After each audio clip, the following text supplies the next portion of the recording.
Hello, welcome to CarCast. I'm Matt, the Motorator DeAndrea. Uh, I thought we would get into to SEMA this year, talk a little bit about the SEMA show, bring in a guest from the SEMA organization to talk about what's going on there and how you guys can participate if you wanted to. Again, it's a trade event, but now with individual memberships and some other opportunities, there's some really fun things that enthusiasts can do as well. First off, I just wanted to say thank you for everybody that has been super supportive of our Bravago hard seltzer drinks. They have been doing well. I know we're in stores in Southern California, but we do have it up on the website at drinkbravago.com. You can buy it there, and we've expanded from 37 states to 42 states, so you can now ship to 42 states. So hopefully you guys will go online and check that out. And like we said, we've got the 6-pack drinks and some swag and some merch and stuff like that if you guys want it. All right, so before we bring on Tom from the SEMA show, let me remind you guys about our friends at Bet Online. Bet Online is the world's most trusted betting platform and your number one source for everything football. And Bet Online has every stat, every matchup, even live odds and spreads to bet on during the games. And if you think you know your stuff, you can get in on their $200,000 mega contest and pick 5 games against the spread every week for your chance at weekly prizes and a share of that $200,000. When the game's over, head on over to our online casino and get in on a game of blackjack or poker or unwind with over 150 different slot games. Head to the website today to get in on the action. Bet online, the game starts here. Okay, so give us 1 second. We'll bring Tom in and then we'll get going. All right, now we're here with Tom Gattuso. Tom is vice president of events for SEMA. Is that right? Yes, I'm the resident trade show nerd. Is pretty much how we Well, how we refer to it. But I feel like an air traffic controller to one of the most awesome events in the world. I mean, you've first of all, you've been in the event space for a long time, Yeah, more than 20 years, but you've been at SEMA for, I don't know, 12, 13 yeah, years, right on 13 years. 13 years. And the past few years, things have really kind of changed. Certainly, and as far as your ask, right? Like what's been put on your shoulders, like the trade show portion of it, which of course we'll get into and people are very familiar with, and being able to do different activations and stuff outside and stuff inside and expand to the West Hall and which wasn't It's that been a long ago, lot. just a few years ago, and then launching SEMA Fest and a number of different things that kind of coincide with the individual memberships, which we'll also talk about. But yeah, it's just been it seems like it's really kind of changed the past, I don't know, 4 or 5 years, maybe Yeah, since. really. I mean, everybody has this big thumbtack in their calendar Yeah. that says COVID on it, right? And Yeah. you kind of like gauge things before and after. But for a second, like during COVID, what we noticed with our marketplace, we'll call it the industry at large, that people were still working on their projects, Yeah. and the pipeline of a manufacturer to an end user became more and more streamlined. So once we saw that connection happening, we knew the marketplace was changing. We knew that they were going to be looking for new things. And this end user connection was one of those things. But then at the same time, again, during COVID, there was the Great Recession or whatever you want to call it, but the Great Resignation also happened, where a bunch of people had just sort of left their jobs and retired early. So that meant that there were new people in the marketplace, and those new people in the marketplace, and for a trade show, the industry itself, the average age of the trade show attendee went down 5 years over a Okay. 5 year period, which is unheard of in the history of the last 30 years. So when you have this age demographic shift and millennials are now outnumbering every other group in the workforce, the expectations are different. So we just kept evolving our show to meet these expectations. And really what you're seeing now is this evolution of a marketplace changing, an attendee base changing, and then the needs of our exhibitors changing because we're a 57-year-old trade show now, and those needs are different. So that's part of the fun for me is to see what changes and be able to keep up with that. so that our event remains on this bucket list of Yeah. must-attend industry events, and really just brings a global spotlight to aftermarket. And, after basically after COVID, when the show came back, it it basically grew to be the largest trade show in Vegas. Not that it wasn't before. I mean, it was probably some years it was, and some years it might have traded off with somebody else. I don't know what, maybe CES or Yeah. something. There's quite a few things out there now. But that's an incredible feat, right? To be the largest trade show in Vegas, especially with the expansion of that convention center with what they did with West Hall, and we got boring tunnels going underneath, and we got Teslas driving back and forth underneath the ground, Yeah. and first of all, the facility itself has really kind of evolved. So I think the first public event back after COVID was a Barrett Jackson auction in Yeah. June. And yeah, June, July. Yeah. Yeah. Yeah. Yeah, and we work closely with them as well. So we were out at that event. First of all, oh my God, Vegas in June. I mean, I'm a guy originally from Arizona, but uh, that was just a scorching summer for us. But also got to see for the first time without sort of the grandness of SEMA, seeing a little bit of the lay of the land and seeing the boring Yeah. tunnels and seeing West Hall, with Barrett Jackson before. Now we were there as part of the event, so I was there during the setup period, uh, Hmm. and sort of see how that came to be. An incredible expansion to the facility, and No, over the for past couple sure. of years, you guys needed to take advantage of that. No, we definitely did it. And like again, I'm like at my core just this event nerd where I'm watching these weird foundational things. And I'll talk about the marketplace or our industry a lot, but what we saw was our industry is incredibly resilient. And for the most part, during COVID, a lot of the businesses were essential businesses, deemed Yeah, by TSA and everything. So they were in business and they were used to gathering. And again, this resiliency happened where in 21, we became the largest attended trade show in the US. And we held that in 21, 22, and we actually did it again in 23. And that really just speaks to the resilience of our industry and the value of them coming together for this gigantic homecoming, where they can share innovations and passion and all that stuff. And then at the same time, the convention center was expanding and yeah, continues to renovate. So that's a world class event. We're taking our show and sort of morphing it into their growth and change.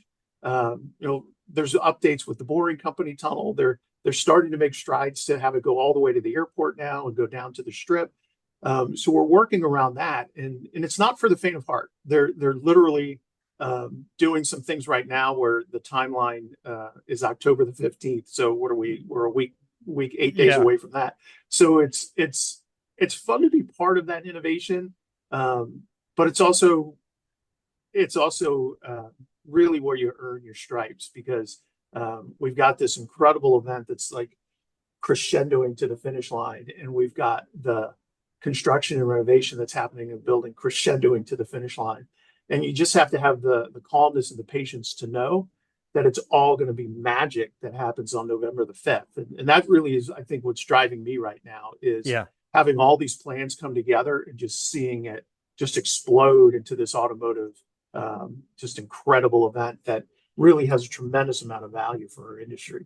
Yeah, I mean, right now we're just talking about sort of the lay of the land of the facility Yeah. and everything, and F1 showing up there has sort of helped light a fire underneath things that need to get done in a timely Yeah. fashion, if you will. Although setting up for F1 last year was not timely, it was a little hectic. It was so much construction, and I know they're already working on it Yeah. now, but they were. I forgive me, I don't know the exact numbers, but they were taking something that took like 3 months last year and trying to condense it into like 5 weeks or whatever as far as Yeah. the F1 setup. Like once they got it done the first time, they were able to come back and take notes and how to streamline things and not make it a burden for the rest of Vegas, for the The town. You rest of can't you Vegas. can't you really Exactly. can't shut down transportation and hotels and restaurants and make it too inconvenient for them.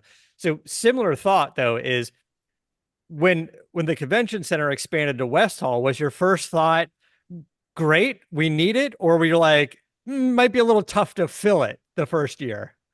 It was interesting because I was looking 3 years down the road. And I was really just looking at traffic patterns. So at the time when they grew the West Hall, they were going to shut down individual halls as we went in consecutive years. So we were going to just sort of spread the show, which Okay. fit without the West Hall. But we needed to start to plan like what would happen if North Hall was shut down this year or Central Hall was shut down this year.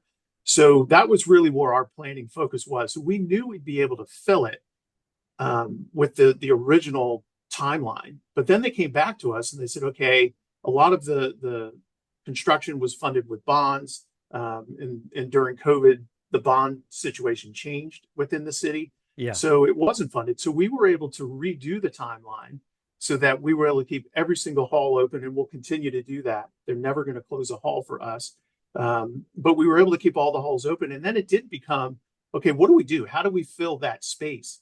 And, much like you talk about with F1, really every event has this 3-year timeline Yeah. where you start to like see a traffic pattern like, oh, that was a change. And then the next year it's still there and you get used to it. And by the third year, it's natural.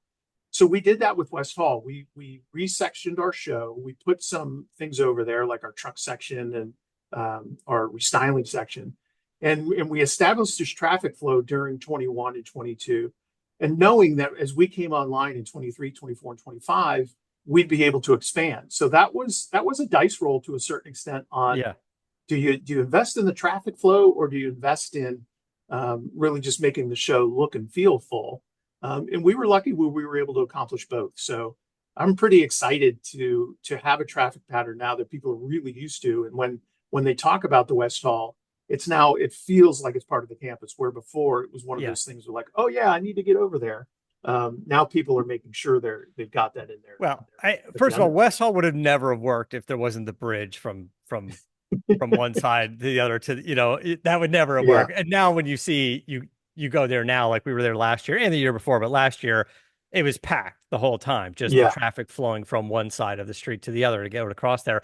But yeah, interesting you said 3 years. I've said this before when when SEMA Fest, for example, was being announced as someone who kind of works in the what I call the automotive entertainment side of things, not really the journalist side of things, mhm, is on the entertainment side, I understand how live events can work. We've done quite a few of those, and working with guys like Adam Carolla and Goldberg, and seeing even peeking behind the curtain of a WWE event, or even just live shows that Adam puts on.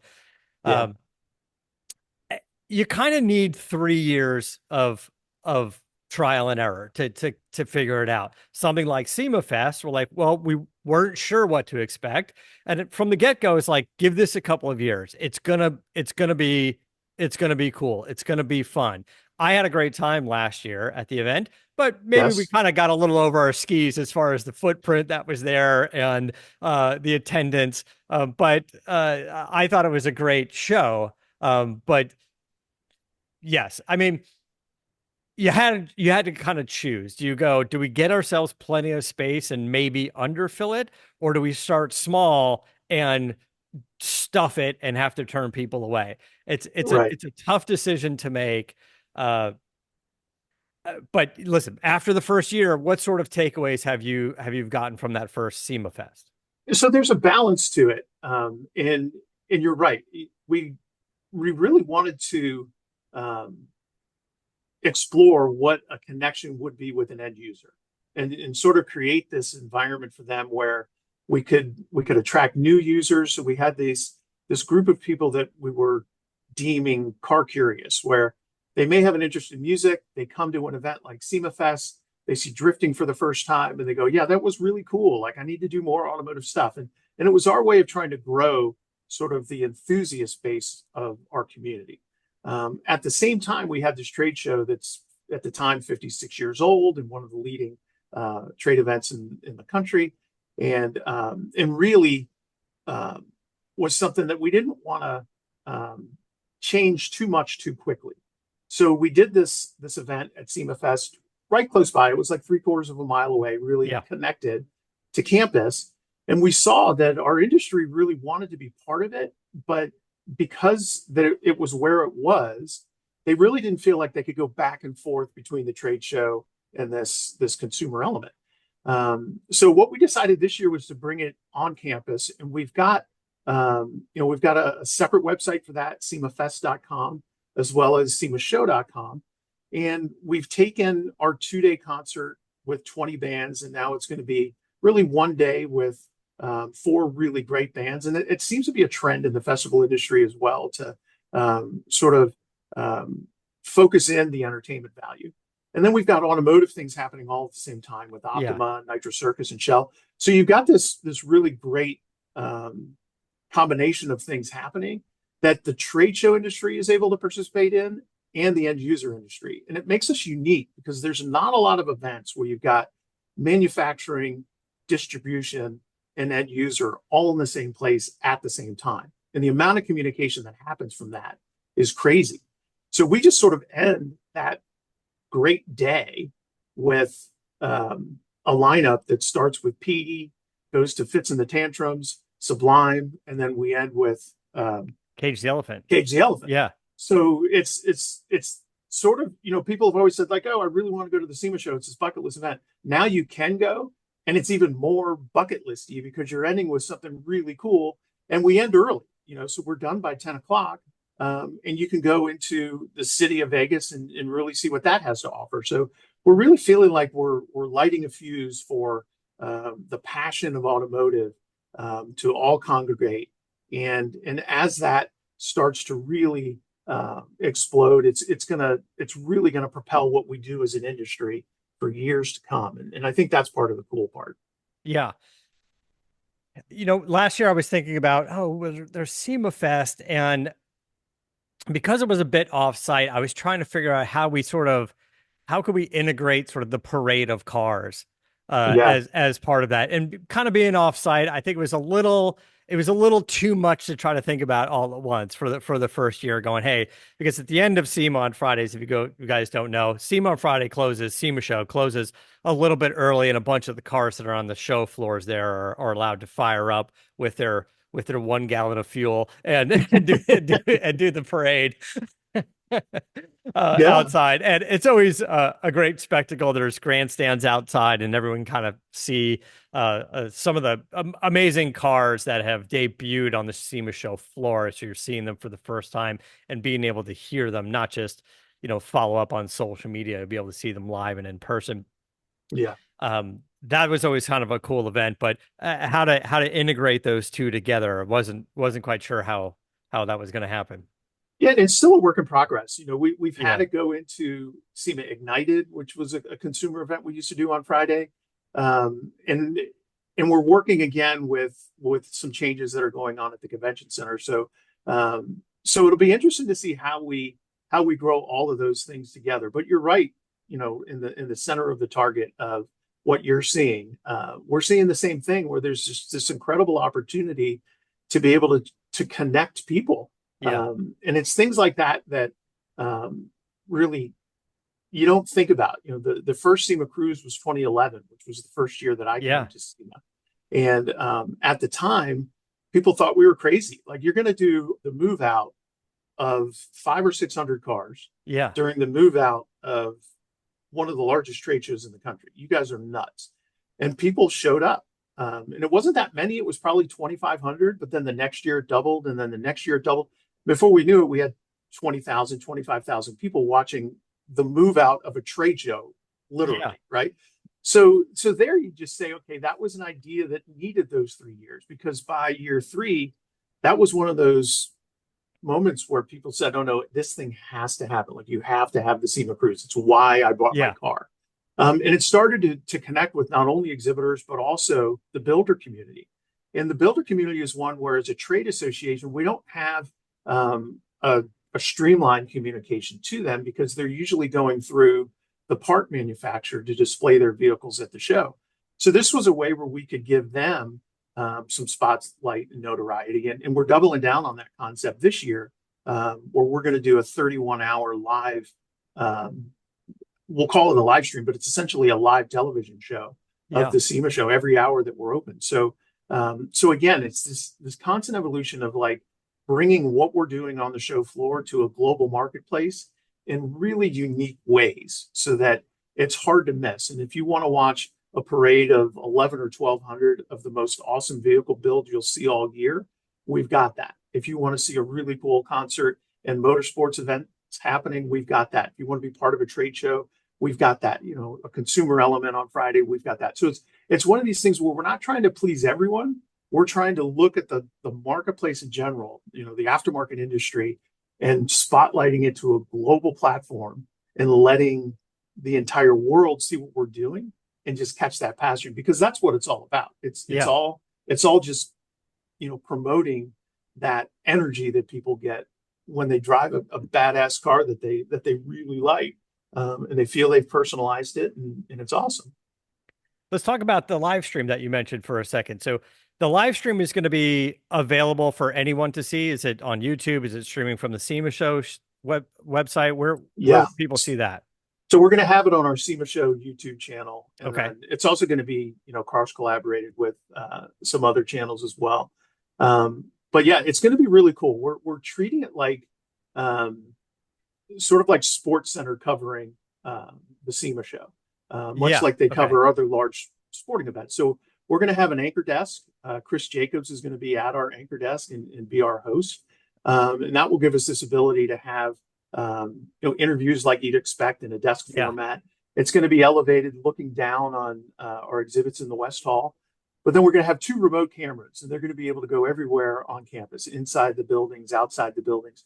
And they're really going to be able to capture sort of the mojo of the SEMA Show. Like pit reporters, kind of going out and hitting up a few of the booths, talking to some of the builders, some of the manufacturers there, and kind of touching on like what's new, what's debuting, what have they done. Like that'll be exciting. But this is what I'm talking about, like sort of the expansion of content and making it a little bit more enthusiast oriented. We're talking about a trade show, which people outside of the industry couldn't normally get into, and start to make it inviting for enthusiasts. Now, of course, you still have a trade show, right? And all of those exhibitors there and those members, they're there to get work done. So you need to be able to satisfy that component of it. You can't put that. I mean, you can't go, hey, we've been doing that side for 50 plus years. We know what we're doing. You kind of need to make sure everybody's on board with the expansion of how things are going. And I know that's always going to be sort of a balance of you know, between the trade show portion of it and the enthusiast portion of it. Is there anything new on the trade side? I mean, we're talking about the live stream, so it allows enthusiasts to see it. That's kind of cool. I do like that. Is there anything new to expect or anything different on the trade show side, or is that sort of still business as usual? Yeah, so there definitely is, where we've just expanded things like our future tech area, where we talk about future propulsion and technology that's going to be in vehicles as we start to move forward. So we're focused not only like on EV, but synthetic fuel and hydrogen and that type of thing. So, you know, we've always got that. There's a new product showcase area that will have 2,000 companies that participate with products in that, and really show some of the innovation that's coming just from a product standpoint.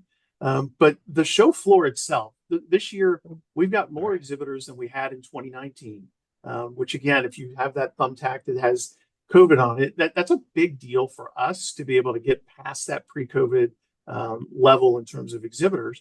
So we're expecting we're going to see just a ton of new ideas and conversations happening on the show floor that are just again going to fuel this whole industry in terms of progression. But at the same time, like we talk about this consumer element, and it's always around, but it's just going to be a portion of what we've got on Friday. So Tuesday through Thursday, we're still pure B2B. But what we've noticed is that a lot of our B2B community is wanting to have more entertainment. And it's something the trade show industry has recognized. Again, as the workforce got younger, they're coming to things with different expectations. And because we had built this platform for SEMA Fest, we're going to have an industry night on Tuesday night that's closed to the industry only. That's going to have 3 different bands. So that's going to start with Rainwolf. We're going to go in from there to OAR. and then we're going to end with Goo Goo Dolls. Yeah. So that Tuesday night industry night will be a really cool thing. And it sort of takes this concept that corporate events have been doing for years, where you bring the industry together, they get this exclusive event, they have this incredible bonding experience. And then the next day they're on the show floor and they just have a different level of camaraderie or familiarness with each other. And business Yeah. silos kind of break down, and people are more apt to do business, and they're more apt to have these conversations because they had this really fun experience the night before. And those are the things that, again, we're looking at. So that's going to be a new thing. We've got some new activations happening outside. You'll see the convention center is going through what I'm going to call a renovation stage. So they did the construction part with the West Hall. Yeah. And now that little wave thing that goes over the West Hall is also going to be being built at Central Hall, but it's created an opportunity for us to build a brand new entrance, change some traffic flow. The North Hall has been renovated now, so that's looking really good. Okay. And again, we're plugging our event in, and we're changing it to be able to fit the footprint that the convention center has, but maintain the familiarity. So when you walk on campus, you'll still see our Shell activation and our Optima activation and hundreds of cars out there, and a lot of exhibit displays out there. It's gonna seem exactly the same, but just a little different. Yeah. And that's gonna start to be a new traffic pattern for the next 3 years. And I'd say it's all new, but it's all similar. So if you haven't been to the SEMA show, this would be a great year to come, because it is going to be all new. But at the same time, it's going to have that same value center that the show has with these B2B conversations, and really all the entry of new products and just the builds. I mean, you've lived it. There are so many people who are pushing till November 5th to be able to take the covers off of a vehicle build that they've been working on for months and months. And that's one of the neat things, is just walking around the show, seeing stuff you'd never see anywhere else. Yeah. Yeah. All right. So hold that thought. I got a couple more questions. We're going to take a quick break and we'll be right back.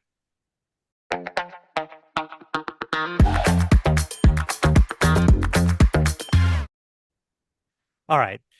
So the next thing I wanted to talk about was, how can enthusiasts now start to participate? The SEMA organization, for a little while now, has offered individual memberships, but explain what that is. What does that mean? So essentially what we're doing is we're seeing this connection to our end user enthusiast, and we wanted to create a membership where they could interact with the association itself, but really our member companies. So we've created this thing that we're calling SEMA Plus, and it's an opportunity for an end user or an enthusiast to be able to be part of SEMA, but also get discounts from some of our manufacturer members, and really have some benefit to being part of this community. So we're right in the beginning parts of that, and that's going to be growing for years. So that's something that people can purchase from the SEMA website. You can get your membership at SEMA.org. Is that right? Yeah, so that's going to launch soon. Okay. I believe that's a mid-November or mid-October launch as well, October 15th. And you'll start to see more information. So that'll be on SEMA.org's website, SEMAShow.com, SEMA Fest. It'll be pretty much everywhere. And then separate from that, that's a way to participate in the industry on a regular basis, if you will. But and then what sort of enthusiast access are you offering for the SEMA show? What tickets can be purchased? Can you access the SEMA show floor again, which has happened the past few years? It's kind of fun. Separate from from SEMA Fest. SEMA Fest is another ticket, or maybe there's packages you can buy all together. So it all happens through our SEMAFest.com website. Okay. But we do have a ticket that is Friday only, does not include the concert. And that is just show access, if you will, from when we open at 9 in the morning until 4 in the afternoon. But you can also partner that ticket with admission into the concert. So again, it could be an all-day event. You get there at 8 o'clock and leave at 10, and be able to see one of the most incredible parts and specialty equipment shows you'll see from an automotive perspective in the world. and then have some world-class entertainment at the end of it, and really have a great time. We're looking at the page right now. Um, Seems like great prices, by the way, to see some of these acts, but then also to get access to the SEMA show floor. I mean, I don't know, there's a limited amount of tickets, but the SEMA show experience and the SEMA Fest, $149. Not It's pretty. Yeah, we did that on purpose because we wanted to make sure that it's not a revenue play for us in terms of that. It's really just trying to broaden the lifestyle and the passion of automotive.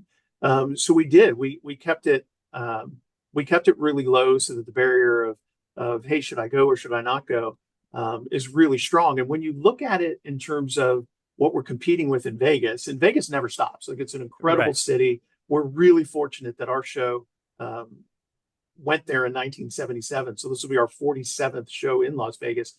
But we're competing with the city. So we decided, okay, let's do something affordable and a little early so people would be able to get their automotive fixed. And then if they wanted, they'd still be able to have plenty of time to do their Vegas part too. So we're happy with how that's landing. And we're doing an after party at the Zouk nightclub with Resorts World. So if you really wanted to stay like completely in the automotive vertical, Yeah. we've got you covered probably until 3 a.m. So it'll be fun. Yeah, it sounds exciting.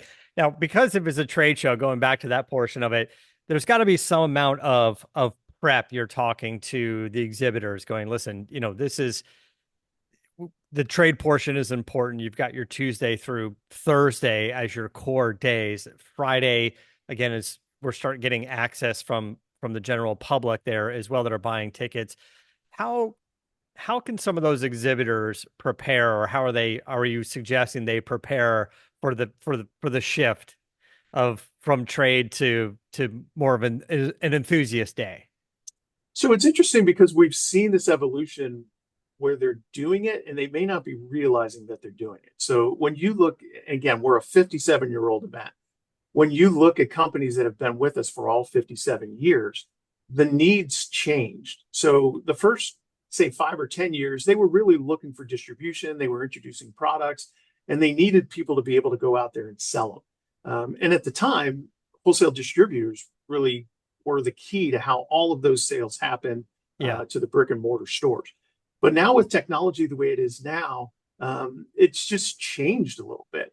So we've got this new marketplace where they're looking at the show not necessarily for distribution, but now they're looking at the show for content creation that they're doing in their own social channel.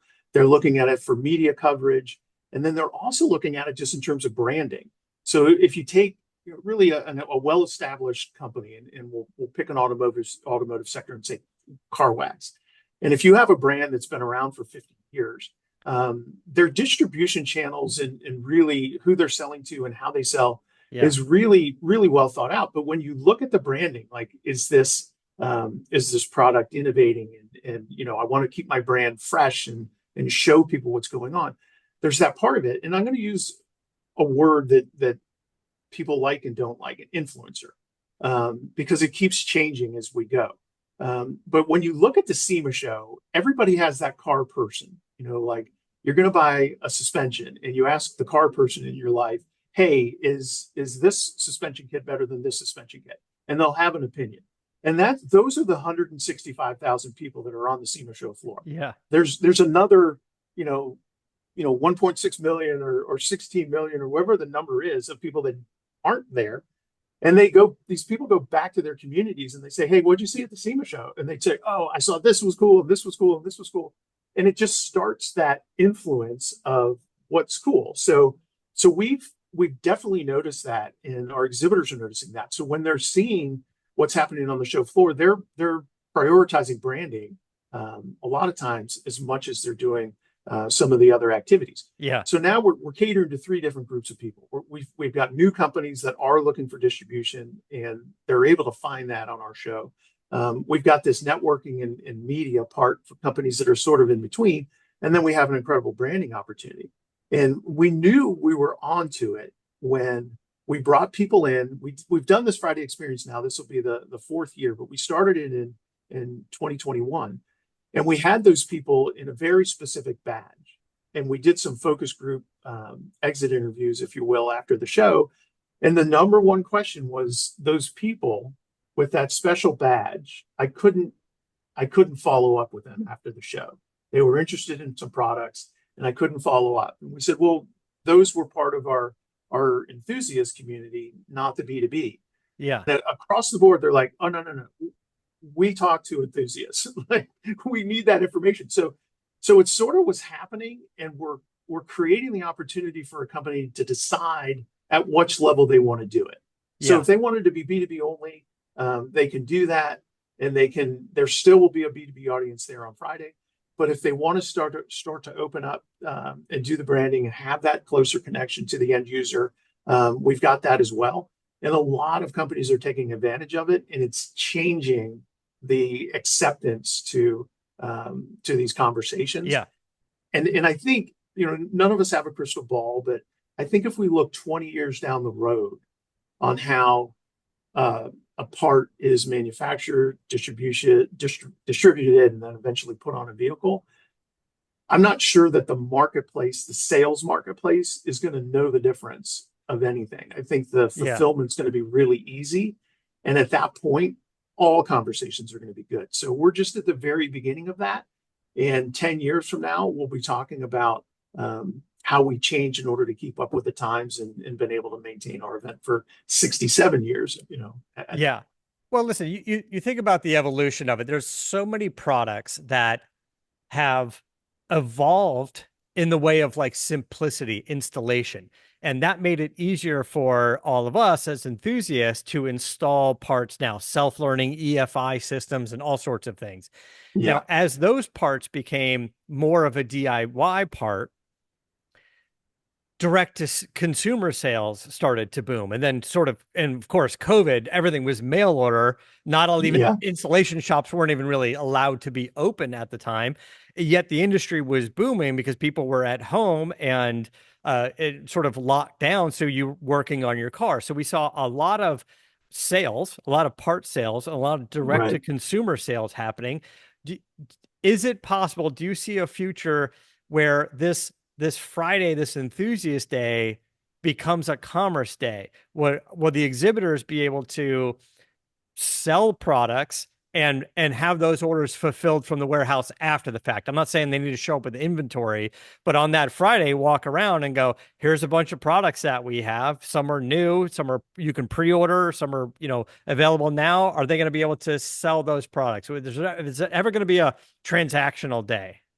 So that's I think the magic is we don't know, Yeah. but we can be ready.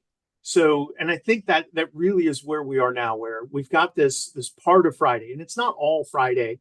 It is the day that we're open to the enthusiasts, but we still have a robust B2B Yeah. community there.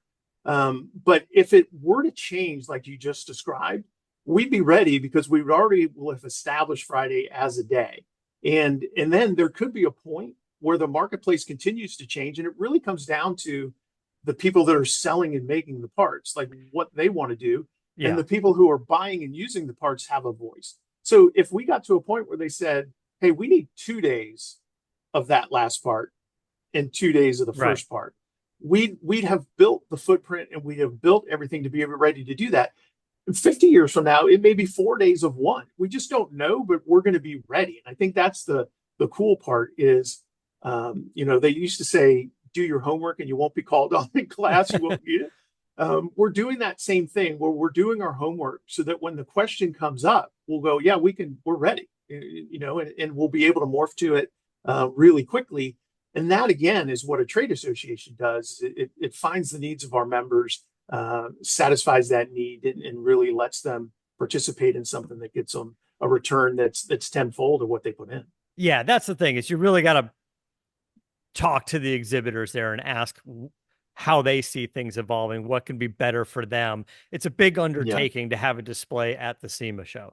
it is. Not just the activation there, the booth and stuff, but just everything sort of leading up to it and after it. There's just a lot going on. It's a big ask to have exhibitors at the SEMA show, and I think first and foremost, you want to make sure that it's it's super beneficial for those members and for those exhibitors. That was the whole point for, like you Absolutely. said, for the last 57 years was Yeah.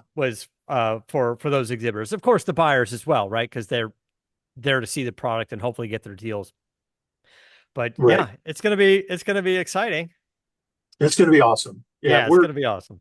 We're looking forward to it. And again, we're getting now where we can see out of the tunnel, right? The Yeah. light has now become clear. So It's so funny because that they part literally dug a tunnel.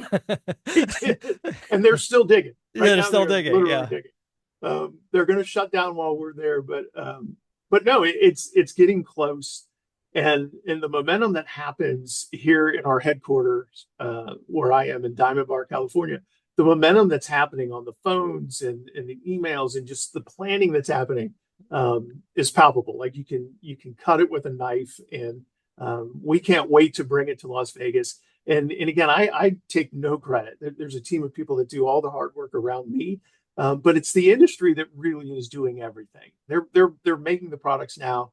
We're just building this environment so they'll be able to showcase them, and then Yeah. it's just gonna go crazy because the way that content is shared these days, a cool vehicle and a great part, and some of the other things we've got planned are just so easily shareable, and it's just going to go to this crazy wide global community that's going to make everything focused for 4 days, and then that's going to really propel us for the next 3 to 5 years. Yeah.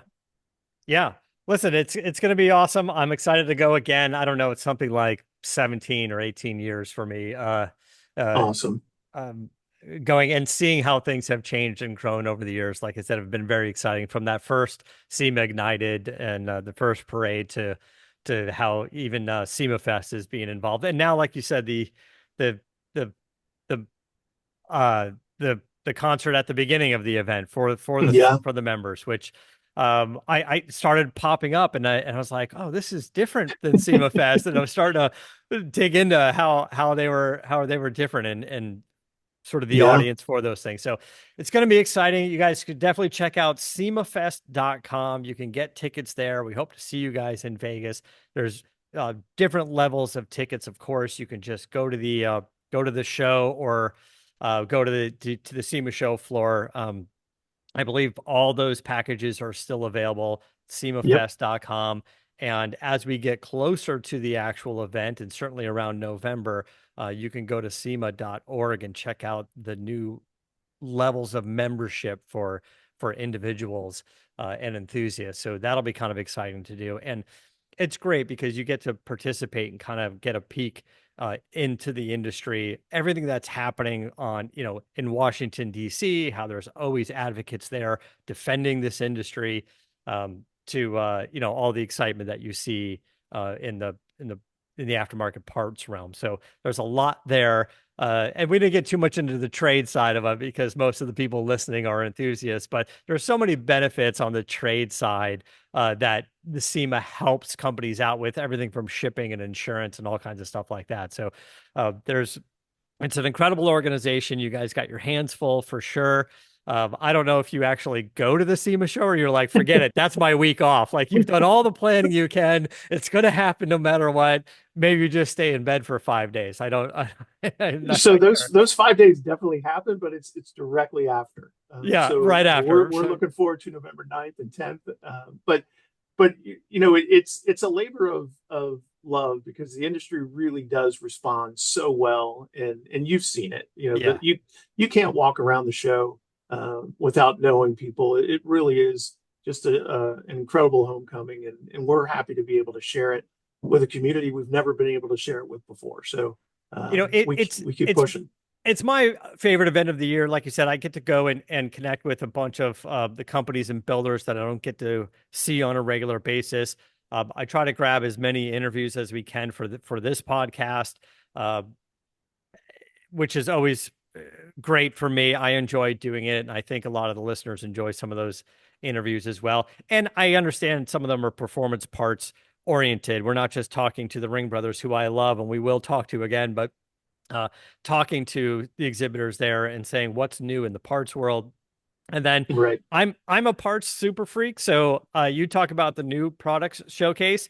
I take a day and I spend probably about 2 hours and I go up and Yeah. down every single aisle just to get a glimpse of everything that's on the horizon of new parts. And that's a great place to do it. You'll see it in the booths all around the show, but the new products showcase is the it's new products for dummies. It's that book, right? Yeah. It's the summary of all of it. You can walk around and basically see almost everything new that's on the show floor all in one area. Now, mind you, it's not a small area. It's a pretty large area now. It's big. It's getting No, it's but you're getting smart. You're it's getting smart to pretty do it big. like that. A lot of people do that. It's our number one destination for buyers and media. So, it's something that we've been fortunate that we're one of the largest new product showcases at any trade show. So, you're smart to be able to go there and then really plan the rest of your week after you've seen what's going on in there.